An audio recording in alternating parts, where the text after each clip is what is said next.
Yeah, so do you guys seek for any validation from anybody else at this point in your life?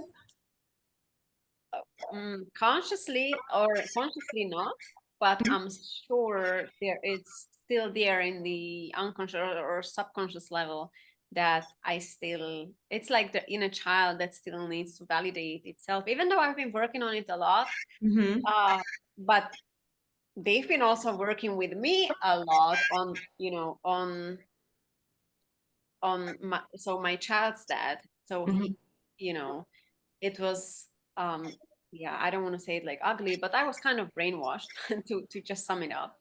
And now I have to um start, building up myself again. And Hmm. I'm consciously working on it. Like, I don't care about other people's opinion, and which is also in the four agreements. Like, you don't, Yeah.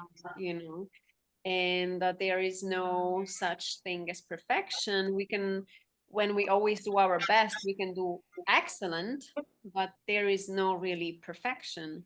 And that was also a huge realization for me, the difference between excellence and perfection. Hmm. Um, but I mean, other people, sometimes I'm in a mood like, you can say whatever you want and I don't care. But sometimes you will tell me something and then I don't show like I'm cool. And then when you're gone, I'm like, oh, you know. and, and it Yeah. actually happened the other day because I thought like, oh, I'm doing so good. I was so proud Right. of myself. And then like his dad came and he's like, oh, he hasn't even like came through the door and he's like, oh my gosh, you gained so much weight. I remember you looked like this when you were pregnant with Leo. And I'm like, oh, really? Thank you. And, but I was cool. And then when he was gone and my son was like, oh, mommy, I see you're sad. Like, don't be sad. And, and that was actually so sweet of him because the exact same thing that I do to my son when he's sad, he came Hmm. to me, mommy, I see you're sad and it's okay to be sad, but I don't like when you're sad, but I love you no matter what. And he gave me a hug and he gave me a Oh, kiss. And I was like, oh my gosh, like he's only 3 and he's so already, coping that it's just, yeah. So, he but it could reminded sense. me, yeah, like I don't need to care about other people's opinion. I need to care about my opinion. Right. And I'm the one who's validating Mhm. me, but then also I'm my biggest critic. So, yeah. I think I look for comfortability within myself, make sure that like my surroundings or the situation is comfortable for me to, just to operate or be fulfilled or just to continue whatever I'm doing. Yeah, I think that's what is coming a part of my self-validation at this point in time. If I'm not comfortable with something or something crosses the boundaries, then yeah, I don't really need your approval in regards to, if you want to continue being a part of my life or whatever the case may be. But I think that's what I yeah look forward to. Me making sure that I'm comfortable within. Yeah. Yeah, And the I boundaries I are really, definitely feel that as well. Like, but I have to admit that I do try and find a little bit more of a balance. I am a strong believer in if you have a trusted counsel around you. Like, I have very good friends who, because I have a lot of blind spots about myself, a lot of filters about myself, and they will be honest with me.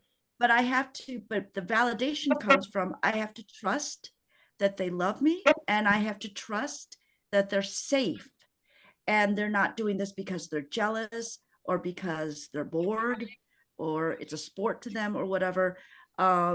That the validation comes from I have already validated that they can speak things into my life and I Mhm. will seriously consider it because I can be not a nice person, or I can be have a bad day, or have a bad season, or be very sad and Mhm. not be able to, within myself, pick myself to the point where I want to be, or I get off track with what I think I am, where I think I'm going.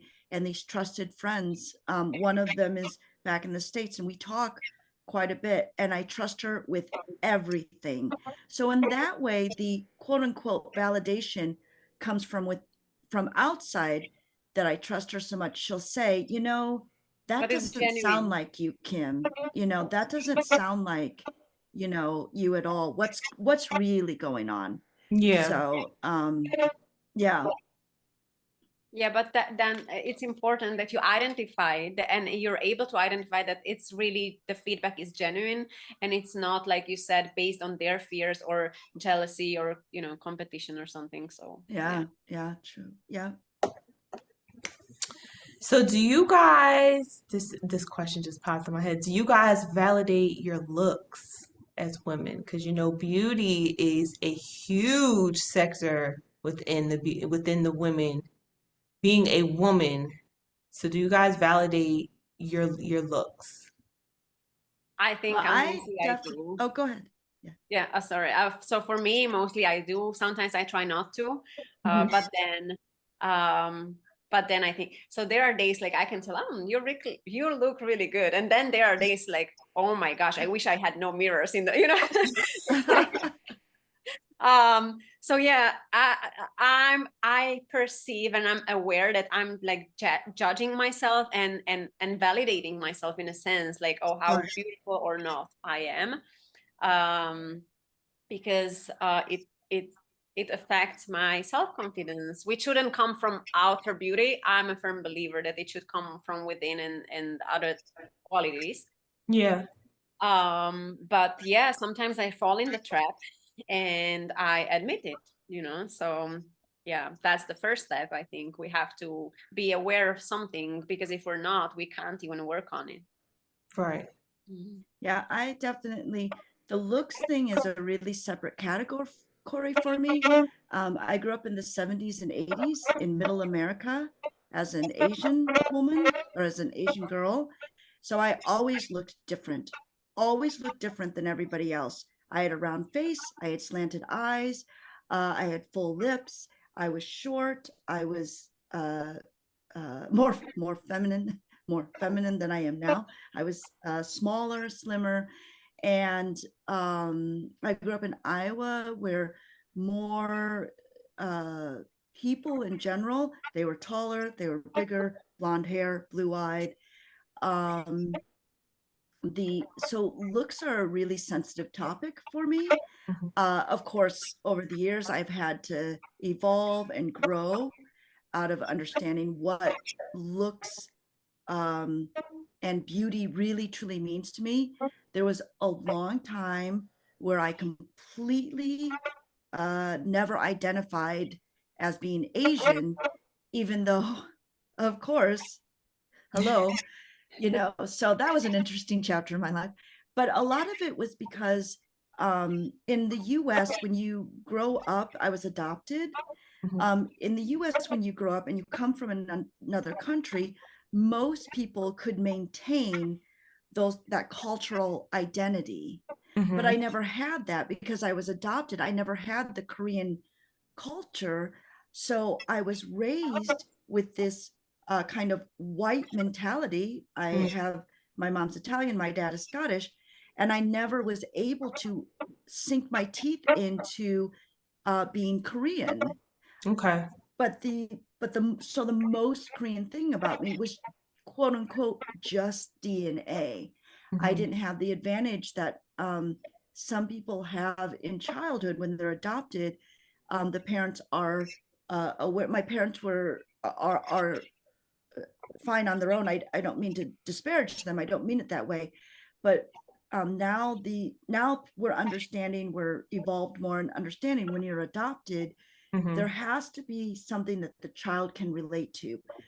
Yeah. When you look completely different than your classmates, and of course, even now, to be honest, people immediately start talking Korean to me. Well, no, let me say this.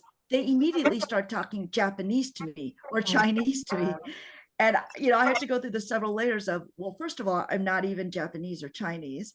Second of all, I have no Korean culture. I cannot speak at all. I can only say kimchi, which I do like.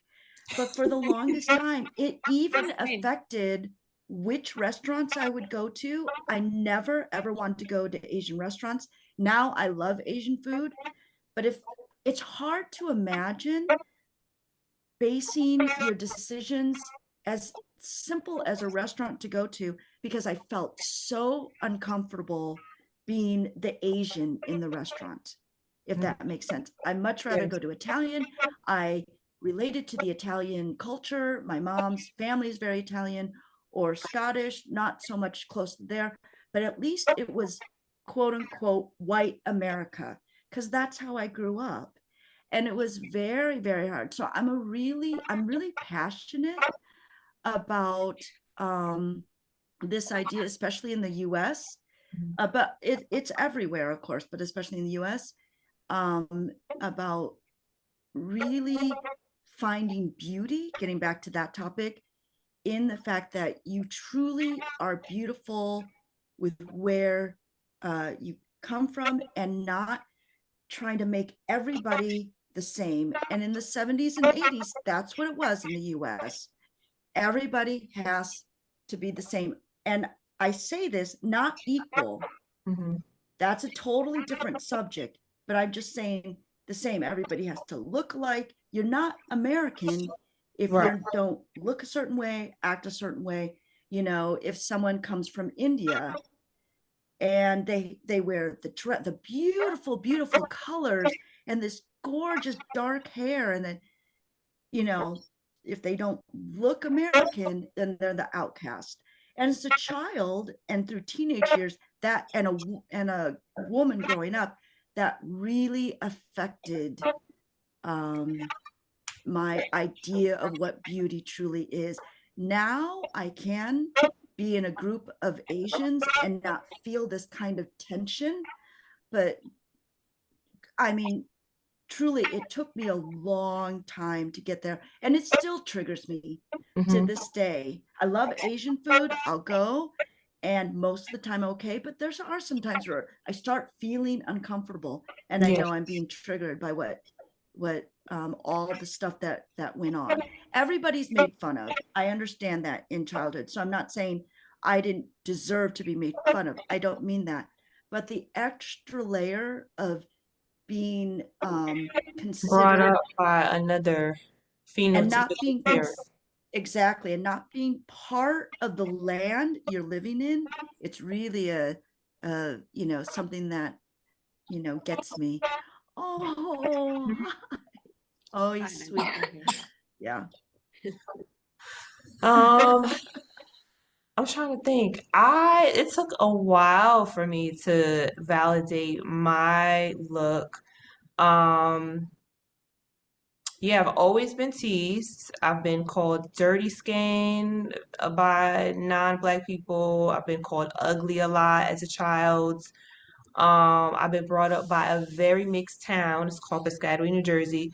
So that kind of just ate away at my spirit as a child in a lot of my teenage years. I was very skinny for a black girl, so a lot of people thought I was just, yeah, they're just kids are just kids. They're very mean. I went through a period where I was in the modeling agency and I still didn't feel beautiful enough, even though that industry just will nitpick you to death. If you guys feel ugly now in the regular world, like when you go to these little casting calls, they like nitpick you to the finest comb. Yeah, it just took a lot of soul searching. I think me just living away and just kind of hearing my thoughts and just getting the reactions from real life people that I felt relatable to, or just random people that I was meeting along my travels, along me just living. But I think when I started getting into serious relationships from men that I appreciated with or I saw a future with, I think that's when I started validating my look because, of course, I want to use my looks to attract men. I'm not one of those females who say, I only want to be friends with pretty girls. I was never like that. I don't care who you are, what you are. I've always brought friends from every ethnicity, from Asian to Muslim, any type of religion or whatever. I don't care what you are. I will talk to you. whatever. But I think I started validating my look around 25-ish. 25-ish, you said? Yes. Yeah.